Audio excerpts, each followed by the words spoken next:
នេះគឺជារឿងរ៉ាវដែលបានដកស្រង់ចេញមកពីគម្ពីរនៅក្នុងពូរណាទីក្រុងពូរណាបានផ្ទុកនៅរឿងរ៉ាវជាច្រើននៅក្នុងប្រទេសឥណ្ឌាអស់រយៈកាលជាយូរណាស់មកហើយក៏ជារឿងដែលពាក់ព័ន្ធជាមួយនឹងព្រះពុទ្ធជាមហាវីរៈបុរសដ៏អស្ចារ្យម្នាក់ដែលបានកើតឡើងនៅលើទឹកដីឥណ្ឌានៅក្នុងត្រាតាយូហ្គាព្រះរាមបានចាប់បដិសន្ធិជាវីរៈបុរសព្រះអង្គបានបង្កើតនូវភាពអស្ចារ្យក្នុងសង្គមនៅក្នុងនគរឌីវបាយូហ្គាព្រះក្រឹស្នាក៏បានបញ្ជូនដល់ព្រះរាជបុត្រដែលមានភារកិច្ចជាជីតាហើយស្រឡាញ់ភាពយុត្តិធម៌នៅលើពិភពលោកពេលវេលាបានកន្លងផុតទៅគ្រោះមហន្តរាយនៃកាលអស់កັບបានឆេះរលាយអស់គ្មានសល់មិនមានអ្វីដែលនៅសេសសល់បន្តទៀតឡើយផែនដីក៏បានរលាយអស់មានតែកម្ទេចភ្លើងមនុស្សនៅលើពិភពលោកមិនមានសេសសល់អ្វីសូម្បីតែសត្វធំតូចមនុស្សនៅលើលោកត្រូវបានរលាយបាត់សូន្យអស់គឺមានតែភាពងងឹតសូន្យឈឹងដើម្បីបំភ្លឺនៅភាពងងឹតនេះមានមហាវីរៈបុរសម្នាក់បានកើតឡើងមហាបុរសនោះដែលគេហៅថាព្រះពុទ្ធអស់កាលជាយូរលង់ណាស់មកហើយបន្ទាប់ពីអស់កັບនៃនគរមហាभारतប្រទេសឥណ្ឌាក៏បានចាប់កំណើតសាសជាថ្មីគ្រប់បណ្ដាតំបន់ទាំងអស់ហើយចាប់តាំងពីពេលនោះមកគឺបាន2500ឆ្នាំកន្លងទៅហើយនៅក្នុងភូមិភាគឥណ្ឌាឦសាននៅក្បែរទីក្រុងម៉ាកានិងវេសាលីដែលជាកន្លែងកំណើតសាសនាត្រូវបានគេហៅថានគរកបលភពគឺជាកន្លែងកំណើតនៃព្រះរាជវង្សសក្កិយាទីកន្លែងរបស់ព្រះរាជាសិទ្ធត្ថណាគូបាននៅតែដូចជាមានដំណឹងល្អណាស់មិនហើយឡាស៊ីកាដូច្នេះហើយទើបគេវាយអាគាំងएक ओर से आए राजा दूजी ओर से पांडव भी युद्ध हुआ रण में घमासान अंत में जीते जो थे वीर वो महाराज शुद्धोधन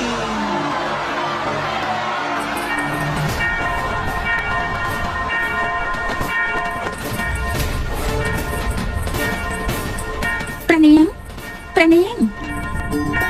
ជាបានអាចទទួលស្គាល់អីឡាស៊ីកាមានដំណឹងល្អណាស់ព្រះនាងព្រះសិទ្ធត្ថនៈយើងមកដល់ហើយបានទទួលជោគជ័យត្រឡប់មកព្រះនគរកបលភៈវិញហើយព្រះមេម្ចាស់ព្រះជាម្ចាស់ប្រទានដល់ខ្ញុំម្ចាស់ហើយដំណឹងនេះមានថ្វាយដល់ព្រះមហាទេវីជាទេមិនទាន់ទេព្រះមេម្ចាស់ទ្រង់មិននៅក្នុងដំណាក់ទេមិនអីទេតែរៀបចំចាំដល់អ្នកក្រីក្រទៅខ្ញុំនឹងផ្ដល់ដំណឹងនេះទៅឲ្យម្ចាស់បងដឹងដោយខ្លួនឯង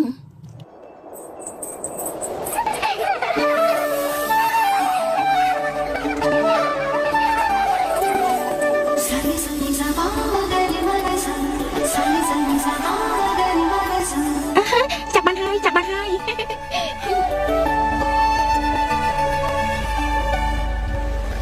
តែបើតើក្មួយផ្សេងទៀតនៅណាទៅក្មួយណាម្នាក់ទៀតមានតែទូលបង្គំម្នាក់គាត់ដែលនៅទីនេះនោះ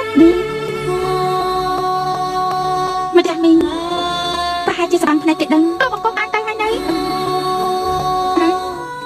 តែណាទៅព្រះមេដារបស់ទូលបង្គំ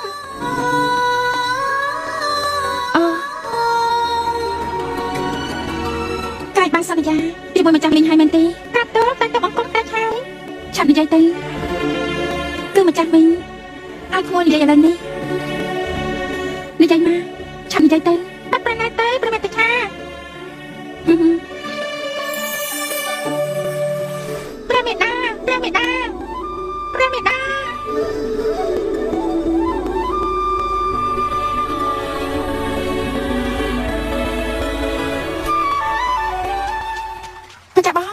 ម្ចាស់បងហេតុអីម្ចាស់បងទៅទេហេតុអីម្ចាស់អីបានជាខ្ញុំត្រូវទៅបានទទួលដំណឹងជ័យជំនះដែរទេពេលនេះយើងបានទទួលជ័យជំនះហើយព្រះអង្គបានជាត្រឡប់មកវិញជាជ័យជំនះវិញនគរកបលភពត្រូវតែមានសេរីភាពហើយតែចាបាទីនេះជាដំណឹងល្អណាស់រៀបចំពិធីដើម្បីស្វាគមន៍ព្រះអង្គទៅនៅពេលដែលព្រះអង្គយាងមកវិញត្រូវបម្រើព្រះអង្គឲ្យបានល្អណាស់ដូច្នេះធ្វើឲ្យព្រះអង្គសប្បាយប្រតិនៅពេលដែលមកពីសមរភូមិម្ចាស់បងវិញនោះសេចក្តីសុខនៅក្នុងឱកាសនោះខ្ញុំមិនចង់ឲ្យពួកស្រីឃើញខ្ញុំនោះទេចាបងខ្ញុំជឿចាប់ខ្លាំងណាស់ដែលគេគិតថាខ្ញុំជាស្រីគ្មានកូនព្រះរាជាយាងមកវិញពិតជាអត់អន់ប្រតិខ្ញុំមិនចង់ធ្វើឲ្យព្រះអង្គជឿចាប់ទេម្ចាស់បងខ្ញុំចាស់ជោគរាបន្ទុំជាមួយរាជាទៅដើម្បីឲ្យខ្ញុំម្ចាស់ប្រសពមកឲ្យព្រះអង្គហើយឲ្យនគរកបលភពយើងមានភាពរុងរឿង4ឆ្នាំកន្លងមកហើយខ្ញុំមិនចង់បានមានព្រះរាជបុត្រឲ្យព្រះអង្គឡើយដូច្នេះសូមឲ្យខ្ញុំម្ចាស់នេះមិនបានទេប្រជាបាទីម្ចាស់បងមិនចង់ឲ្យម្ចាស់ប្អូននិយាយពីរឿងអបមានកូនទាំងទីតែខ្ញុំម្ចាស់មិនអាចទ្រាំធ្វើម្ចាស់បងបែបនេះទេវាជាគុណនីតិរបស់យើងទេតែត្រូវទៅបដិសណ្ឋារជាមួយព្រះរាជាដើម្បីធ្វើឲ្យទ្រង់សប្បាយប្រតិនោះអី